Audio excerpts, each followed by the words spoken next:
रमेश अपने दो दोस्तों के साथ मोहल्ले के नुक्कड़ पर बैठा हुआ था। सामने चाय वाले की दुकान थी और तीनों खाली ग्लास टेबल पर रखे हंसते बतियाते रहे थे। हैप्पी बर्थडे दीपक भाई। Thank you. ये देखो पापा ने गिफ्ट में बाइक दिलाई मुझे। सच में बाइक दिला दे? हाँ भाई, पहले तो मान नहीं रहे थे, बोले पैसे नहीं है, बहुत खर्चा है, लेकिन मैंने जिद की तो आखिर में मान गया। अब देखो एकदम नई नवेली बाइक घर के बाहर खड़ी है। वाह यार, तू तो बड़ा लकी है। तेरे पापा सच में कितने अच्छे हैं। बिल्कुल, तेरे पास तो सब कुछ है, अच्छे अच्छे कपड़े, जूते और अब बाइक भी। हाँ भाई, पापा सब कुछ दिला देते हैं। मैं तो आज बहुत खुश हूँ। तीनों हंसते मुस्कुराते बातें कर रहे थे। फिर धीरे धीरे सब अपने अपने घर निकल गए। रमेश जब घर लौटा तो दरवाजे पर खड़ी अपनी बहन मानसी को देखा। अरे मानसी, ये तेरी चप्पल को क्या हो गया? पूरी तरह से फट गई है। हाँ, कॉलेज से लौटते समय रास्ते में टूट गई। तूने मम्मी पापा को बताया? बताया था, लेकिन पापा बोल रहे थे पैसे नहीं है। फिर आरती ने अपने अंकल से सिलवा दी थी, वो भी फ्री में। लेकिन देखो ना, फिर से टूट गई। अब कॉलेज कैसे जाऊंगी? रमेश चुपचाप बहन की हालत देखता रह गया। तभी दरवाजे से अंदर आते हुए उसके पिताजी दिखाई दिए। पापा, आपके पास 100 रुपया है क्या? मानसी के लिए चप्पल लेनी है, वरना ये कल कॉलेज नहीं जा पाएगी। अरे बेटा, सच कह रहा हूँ, जेब में 1 रुपया नहीं है। ठेले पर 16-17 दिन से कुछ बिक ही नहीं रहा। समझ में नहीं आता घर कैसे चलेगा। देखो बेटा, तुम्हारे पापा सच बोल रहे हैं। बार बार उनसे पैसे की जिद मत किया करो, थोड़ा हालात समझो। रमेश को बहुत गुस्सा आया, लेकिन पापा की थकी आंखें देखकर वो चुप हो गया। इसके कुछ दिन बाद दोनों भाई बहन की बोर्ड की परीक्षा शुरू हो गई। रमेश सोचता रहा कि पापा के पास पैसे तो है नहीं, तो एग्जाम देने दोनों कैसे जाएंगे? कुछ तो पैसे लगेंगे ना। आखिरकार उसने खुद जुगाड़ लगाया। उसने अपने दोस्त रविंद्र के पापा की दुकान पर काम करना शुरू किया और वहीं से कुछ पैसे कमाकर मानसी को दे दिए। ये पैसे कहाँ से आए? अरे तू बस ले ले, तुझे पढ़ाई करनी है ना, इतना सोच मत। परीक्षाएं खत्म हुई। कुछ दिन बाद त्योहार भी आ गया। चारों ओर खुशियों का माहौल था। बच्चे नए कपड़े पहनकर घूम रहे थे, लेकिन रमेश और मानसी के पास वही पुराने कपड़े थे। पापा, ये कैसी जिंदगी है? दूसरों के पापा अपने बच्चों को सब कुछ दिलाते हैं, और आपने हमें आज भी कुछ नहीं दिलाया। ना अच्छे कपड़े, ना पढ़ाई का खर्च, कुछ भी तो नहीं कर पाते आप। आखिर क्यों? हमारे चाचा की तो दुकान है, ताऊ जी की अच्छी नौकरी है, पर आप? अब तो कुछ भी नहीं है, ना ही आपके पास कुछ है। क्या हम ही सबसे गरीब है? उस दिन मानसी ने कुछ नहीं कहा, न ममता देवी ने। सब कमरे में चले गए। रामू चुपचाप खड़ा रह गया। तभी, लो पापा, ये पंखा भी खराब हो गया। इतनी गर्मी में कैसे सोएंगे अब? बगल की कमल काका 50 रुपए में ठीक कर देंगे। लेकिन आप तो यही कहेंगे ना, पैसे नहीं है। आखिर हम कब तक ऐसे जिएंगे? अरे मानसी, पापा से उम्मीद ही मत रख।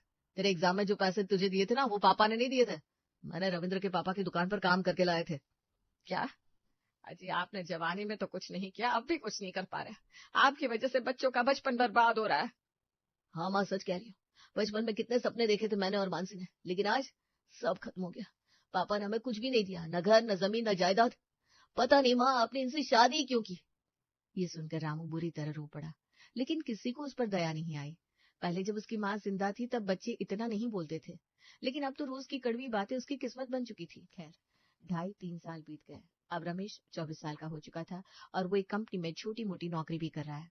वहीं उसकी बहन मानसी भी कहीं काम करने लगी थी। दोनों अपना खर्चा खुद निकाल रहे थे, लेकिन रमेश का गुस्सा अब भी कम नहीं हुआ था। रामू हर दिन कोशिश करता कि वो अपने बेटे से बात करे, लेकिन रमेश तो मुंह फेर लेता था। मानसी भी अपने पिताजी के साथ ठीक से पेश नहीं आती थी। तभी इसी बीच, माँ, मुझे एक लड़की पसंद है, उसका नाम प्रतिमा है, सामने वाली कंपनी में ही काम करती है, बहुत अच्छी है और अच्छी खासी तनख्वाह भी मिलती है उससे। वो कुकिंग का काम करती है। अच्छा, तो तू शादी के बारे में सोच रहा है बेटा? हाँ माँ, मुझे लगता है अब यही सही वक्त है। आप उससे मिल लीजिए ना, फिर आगे बात कर लेंगे। कुछ दिनों बाद रमेश और उसका परिवार प्रतिमा के घर गया। घर छोटा था, लेकिन साफ सुथरा और अपना था। वहीं अब बारी थी लड़की वालों के आने की। ये लोग रमेश के घर में आते हैं। आपका अपना घर है? नहीं, ये किराए का घर है, लेकिन कई सालों से यहीं रह रहे हैं। अब तो अपना घर जैसा ही लगने लगा ये सुनकर प्रतिमा के माँ बाप ने एक दूसरे की तरफ देखा। वहीं रमेश को अंदर से बहुत गुस्सा आया। तो क्या हुआ? घर दीवारों और छत से नहीं बनता, घर बनता है प्यार और इज्जत से। और आपका परिवार बहुत अच्छा है, मेरे लिए इतना ही काफी है। एक घर भी नहीं है हमारे पास, लोग पूछे तो शान से बोल भी नहीं सकते। अच्छा, तो हमें रिश्ता मंजूर है। लीजिए रामू जी, मिठाई खाइए, बेसन के लड्डू है। लीजिए ममता जी, आप भी खाइए। हाँ हाँ, आप भी खाओ और बधाई हो। सब हंसते हुए मिठाई खाने लगे। उसी रात, पापा, अब आप बताइए, इतने सालों में कुछ तो पैसे बचाए होंगे ना अपने? इतने सालों में हमने आपसे कुछ नहीं मांगा, कपड़े, जूते, बाहर का खर्च, हम सब कुछ खुद संभाल रहे थे। बस आपका काम था महीने भर का राशन भरना। अब तो मेरी शादी होने वाली है, कम से कम इस मौके के लिए तो आपने कुछ रखा होगा ना। बेटा माफ करना, सच कहूँ तो मेरे पास कुछ ज्यादा पैसे नहीं है। जितनी कमाई होती है उससे घर का खर्च चल जाता है, बस इसीलिए 5-6 हजार रुपए है मेरे पास, वही दे सकता हूँ। क्या? अरे मन रखने के लिए सही बोल देते कि कहीं से जुगाड़ कर लूंगा, लेकिन आप तो जैसे कुछ करना ही नहीं चाहते। अरे कैसे पिता है आप? बिल्कुल सही कहा भैया आपने। इतने साल हो गए 1 रुपए की मदद नहीं की पापा ने। असल में मानसी, इनको कभी सपने देखने की आदत ही नहीं थी। न खुद आगे बढ़े, न हमें आगे बढ़ने दिया। देख लो माँ, आप हमेशा पापा की तारीफ करती हो ना, अब देख लो बेटे की शादी के लिए भी कोई तैयारी नहीं की इन्होंने। बताइए अब मानसी की शादी के लिए क्या करेंगे फिर? सब कुछ क्या मैं अकेला ही करूंगा? क्या इनकी कोई जिम्मेदारी नहीं बनती? अरे बच्चों, मैं भी क्या करूं, मुझे पता था कि ये कुछ नहीं कर पाएंगे। सोचा था थोड़े पैसे हो तो भी खुश रह लूंगी इनके साथ, लेकिन देख लो इनके पास तो कुछ नहीं है। तुम लोग हमेशा मुझे सुनाते रहते हो, लेकिन तुम लोग समझते नहीं कि मेरी जिंदगी भी कितनी कठिन है। मैं नहीं चाहता कि मैं कहीं से कर्ज लूं। कर्ज ले लिया तो फिर और मुसीबत आ जाएगी। हम लोगों का जीना और सांस लेना और मुश्किल हो जाएगा। ये सब बहाने हैं पापा। रविंद्र के पापा ने भी कर्ज लिया था, लेकिन आज बिजनेस खड़ा कर दिया, वक्त पर सब चुका भी दिया। लेकिन आप तो रिस्क लेना ही नहीं चाहते, बस बैठे बैठे नाटक करते रहते। अब तो मेरे सर में दर्द हो रहा है। माँ, खाना लगाओ आप। उस रात तीनों ने अकेले बैठकर खाना खाया। रामू अकेले बाहर बैठा रहा, किस्मत को कोसता रहा और खुद को बुरा भला कहता रहा। तभी अगले दिन रमेश अपनी बहन मानसी के पास गया। मानसी देख, पिताजी से तो कुछ होने वाला है नहीं, उनके पास कुछ है ही नहीं और जोड़ भी नहीं पाएंगे, और ना ही लगता है अब कुछ कर पाएंगे। अब तू ये बता, तू मेरी मदद करेगी ना? हाँ भैया, क्यों नहीं करूंगी। आप ही तो मेरी ग्रेजुएशन की फीस भर रहे हो, इतनी मेहनत कर रहे हो। मानसी ग्रेजुएशन कर रही है, उसकी फीस लगती है, लेकिन बीच बीच में स्कॉलरशिप मिल जाती है, जिससे थोड़ा बहुत काम चल जाता है। देख, मैंने भी कुछ पैसे बचाए थे अपने ग्रेजुएशन के लिए, लेकिन अब पापा तो हमें एक फूटी कौड़ी भी नहीं देंगे, तो वही पैसे मुझे शादी में लगाने पड़ेंगे। बाद में जब एडमिशन का टाइम आएगा कहीं से जुगाड़ कर लूंगा, लेकिन अभी तो तुझसे मदद चाहिए। हाँ भैया, मैं कर दूंगी। मैंने कुछ पैसे बचाए थे, आगे कोई कोर्स करना था, उसी के लिए जमा किए थे, वो पैसे आपको दे दूंगी। अगले दिन मानसी बैंक में गई। उसने 40,000 रुपए निकाल कर सीधे अपने भैया के हाथ में दे दिए। देखो पापा, आपको शर्म आनी चाहिए, आप तो कुछ नहीं कर पाए, लेकिन आपकी बेटी ने पढ़ाई करते करते मेहनत करके इतने पैसे बचा लिए, और आप 7,000 तक पूरे नहीं दे पाए। और ये देखो, ये 50,000 मैंने अपने ग्रेजुएशन के लिए रखे थे, लेकिन अब शादी में लगाने पड़ रहे हैं। आगे क्या होगा पता नहीं, शायद मुझे अपनी पत्नी के घर वालों से पैसे मांगने पड़े। थोड़ी बेइज्जती होगी तो हो जाए। आपको तो वैसे भी इज्जत और बेइज्जती का मतलब ही नहीं पता होगा, है ना? अगर होता तो कम से कम हमें इस हालत तक तो नहीं पहुंचाते आप। रमेश ने गुस्से में पापा को बहुत कुछ सुना दिया। फिर उन पैसों से छोटे मोटे इंतजाम कर लिए। शादी में जैसे तैसे नाक बच गई, थोड़ी मदद इधर उधर से भी आ गई। शादी ठीक ठाक हो गई। प्रतिमा बहू बनकर घर आ गई। कुछ दिन तक तो सब कुछ ठीक ठाक चलता रहा, लेकिन 4-5 दिन बाद फिर से वही लड़ाई झगड़े शुरू हो गए। सासू माँ, चलिए ना, मेला लगा है, घूमने चलते हैं। ममता देवी तैयार हुई, उसने साड़ी पहन ली। प्रतिमा देखते ही बोली, अरे माँ, इतनी पुरानी साड़ी क्यों पहन रखी है? कोई नई साड़ी नहीं है क्या? नहीं बेटा, ये साड़ी पुरानी नहीं है, 1.5 साल पहले ही ली थी, बहुत अच्छी है। उसी वक्त रमेश ने देखा कि पापा ठेला खींचते हुए घर लौट रहे हैं। बेटा देख ले, आज भी बस 50 रुपए की बिक्री हुई है। बस इतना ही? पता नहीं आप कैसे आदमी हो, कम से कम इतना तो कमा सकते हो आप कि अपनी पत्नी को हर 5-6 महीने में एक नई साड़ी दिला दो। अरे सस्ती वाली सही। देखो आप, मेरी पत्नी आपकी पत्नी के साथ मेले में जा रही है, लेकिन मम्मी के पास पहनने के लिए एक नई साड़ी नहीं है। मुझे इतनी शर्म आ रही है कि कमरे में जाने का मन भी नहीं कर रहा, और ये सब आपकी वजह से। यही वजह है कि हम आपकी बिल्कुल इज्जत नहीं करते। रमेश बहुत गुस्से में था। उसे अब परवाह नहीं थी कि उसकी पत्नी सुन रही है या नहीं। वहीं प्रतिमा सब समझ गई कि ससुर की घर में कोई कदर नहीं है। तभी शाम को रमेश ने प्रतिमा को सब कुछ समझाया। अच्छा, तो ये बात है। वहीं अगले दिन से प्रतिमा ने ससुर को इग्नोर करना शुरू कर दिया। अरे ओ ममता, रमेश की माँ, मानसी की माँ, जरा एक गिलास पानी तो ला दो। बहू कमरे से बाहर आई, ससुर को देखा भी नहीं, सीधा किचन में चली गई और पकौड़ियां बनाने लगी, और साथ में चाय भी। वहीं ससुर राम का मन चाय पीने का था, लेकिन बहू ने तो उसे पूछा तक नहीं। उसके कुछ दिन बाद सब लोग आराम से फिल्म देख रहे थे।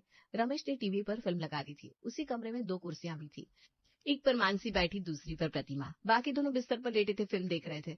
तभी ससुर काम से घर लौटे। अच्छा, तो तुम लोग टीवी देख रहे हो? कोई जवाब नहीं आया। बहू भी चुप रही, यहाँ तक कि उसने कुर्सी से उठकर जगह भी नहीं दी अपने ससुर को। पापा, आपको भूख लगी होगी ना, आज अपने आप खाना खा लो। आपकी मनपसंद तोरे की सब्जी बनाई है, हम लोग फिल्म देख रहे हैं। उधर ममता देवी मन में सोचने लगी, ससुर आए और बहू ने कुछ भी नहीं किया, लेकिन मैं भी क्या करूं, जब अपने ही बच्चे पसंद नहीं करते इन्हें तो बहू क्या करेगी। इसके 5 दिन बाद, देखो ये पास्ता ना बहुत अच्छा है, थोड़ा महंगा वाला भी है। हम लोग ना अपने घर पर कभी कभी बनाते हैं इसे, सोचा आप लोगों को भी बना के खिलाओ। मैं चीज, सॉस और बाकी सामान भी ले आई हूँ। बहू किचन में लग गई। थोड़ी देर में घर में खुशबू फैल गई और प्लेटों में पास्ता परोस दिया गया। वाह भाभी, आपने तो कमाल कर दिया, ये तो बहुत टेस्टी है। हाँ, सच में बहुत बढ़िया। अच्छा मम्मी जी, मैं ये कह रही थी कि पास्ता तो बहुत कम थी, इसलिए एक लोग के लिए कम पड़ गया है, तो ऐसा करते पापा जी को रहने देते। तभी इसी शाम को दरवाजे की तरफ हल्की सी आहट हुई और रामू आते हुए देखे, जिसके सर पर थोड़ी चोट आई हुई थी। पापा ये क्या हुआ, ठीक तो है ना आप? अरे बेटा, हमारा ठेला एक कार वाले से जोरदार भीड़ गया, सर पर भी तेज चोट लगी है, बहुत दर्द हो रहा है। अरे बाप रे, यहाँ बैठ जाओ आप, मैं हल्दी का लेप बना के लाती हूँ अभी। मानसी भी उठकर अपनी माँ की मदद करने लगी। मानसी अपने पिताजी के लिए दूध लेकर आई, रामू की पत्नी उसके लिए हल्दी का लेप लेकर आई। उसने रामू के सर पर हल्दी का लेप लगा दिया। माँ जल्दी करो, पापा को ज्यादा दर्द लग रहा है। तभी रमेश ने पापा का हाथ पकड़ा और उन्हें सहारा देकर कमरे तक ले गया और बिस्तर पर लिटा दिया। पापा मैंने आपको कितनी बार कहा है कि ये ठेले का काम छोड़ दो, कोई और काम सीख लो आप। अब देखो क्या हालत हो गई आपकी। बेटा मैंने पढ़ाई नहीं की, कोई और काम आता नहीं। बीच में बर्तन बनाने का काम किया था पर वो भी सही नहीं चला, जिसके कारण 3 दिन तक तो कोई कमाई नहीं हुई थी। बड़ी मुश्किल से गुजारा हुआ था उस समय। लेकिन अब मैं सोच रहा हूँ कि दिनेश से थोड़ा कर्ज ले लूं और कुछ सस्ते कपड़े खरीद कर ठेले पर बेचने लगूं, शायद थोड़ी कमाई हो जाए। रमेश कुछ नहीं बोल पाया। भीतर से नाराज था पर बाहर चुप रहा और कमरे से बाहर निकल गया। ऐसे ही दिन निकलते रहे। वहीं रमेश इधर उधर से जुगाड़ करके अपना ग्रेजुएशन का एडमिशन करवा ही लेता है। तब उसने सोचा, एक बाइक ले लेता हूँ किस्त पर, ताकि प्रतिमा मायके आ जा सके और घर की छोटी मोटी जरूरतें भी आसान हो जाए। प्रतिमा सुनो तो, मैं सोच रहा हूँ एक बाइक ले ले किस्त पर। तुम देखो ना कहीं से थोड़ा पैसा मिल जाएगा क्या। अरे मैं बार बार कहाँ से पैसों का जुगाड़ करूं, और तुम्हारे पिताजी से भी कुछ करने के लिए कहो ना। वैसे भी कुछ समय पहले मेरे पिताजी ने तुम्हारे ग्रेजुएशन के लिए पैसे दिए थे ना, अब वो बार बार कहाँ से लेकर आएंगे पैसे। उनके पास कौन सा पैसों का पेड़ लगा है। ऐसा तो नहीं है कि तुम्हारे पिताजी के पास पैसे हैं लेकिन वो छुपा कर रखते हैं या अपने किसी रिश्तेदार को देते हैं। अरे ये तो भगवान ही जाने वो अपने पैसों का क्या करते हैं, सच बोलते भी है या नहीं, मैं तो परेशान हो गया उनसे। तभी मानसी बीच में आकर बोली, भैया पापा से तो कुछ नहीं होने वाला। ये सुनकर रमेश और भी गुस्सा हो गया और वो गुस्से में अपने पिताजी के पास जाकर न जाने उन्हें क्या क्या बोलने लगा। तभी अगले दिन, देखिए हमने ये नया साउंड बॉक्स लिया है, ऐसा कहकर वो सबको साउंड बॉक्स दिखाती है, लेकिन अपने ससुर को छोड़कर। रमेश चुपचाप देख रहा था। उसे खटक गया कि कम से कम पिताजी को बता तो देती, पर उसने कुछ कहा नहीं। ऐसे ही समय बीत रहा था। रमेश को अपने एक दोस्त से खबर मिली। अरे रमेश, एक जगह मिल रही है बहुत सस्ती, आज नहीं लोगे तो कल पछताओगे। ये सुनकर रमेश के मन में हलचल मच गई। उसी शाम उसने पिताजी से ये बात बोली। पिताजी अगर आपके पास कुछ हो तो बताइए, मुझे उम्मीद तो है नहीं लेकिन अब हो तो बता दीजिए।